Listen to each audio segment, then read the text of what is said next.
Red Death had long devastated the country. No pestilence had ever been so fatal or so hideous. Blood was its avatar, and its seal, the redness and horror of blood.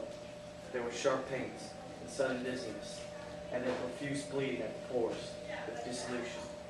The scarlet stains upon the body, especially upon the face of the victim, were the pest band which shut him out from the aid and from the sympathy of his fellow men. And the whole seizure progress and termination of the disease were the incidents of half an hour. Come on. But the Prince Prospero was happy and dauntless and sagacious. When his dominions were half depopulated, he summoned to his presence 1,000 hale and light-hearted friends from among the knights and dames of his courts, and with these retired to the deep seclusion of one of his castellated abbeys. And anon there strikes the ebony clock which stands in the hall of velvet, and then, for a moment, all is still, and all is silent save the voice of the clock.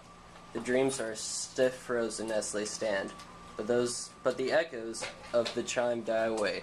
They have endured but an ascent, and of light. Half subdued laughter floats after them as they depart. Go.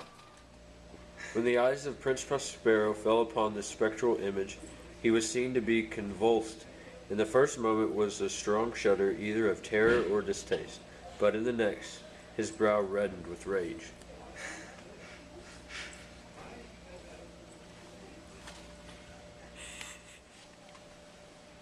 Through the blue chamber to the purple, through the purple to the green to the orange, through the second to the white, and even thence to the violet.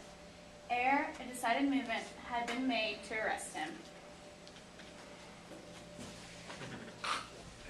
And now was acknowledged the presence of the Red Death.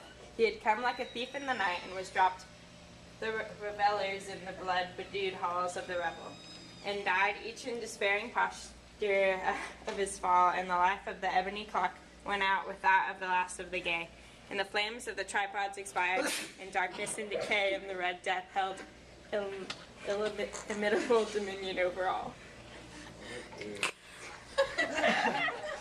And now was acknowledged the presence of the Red Death.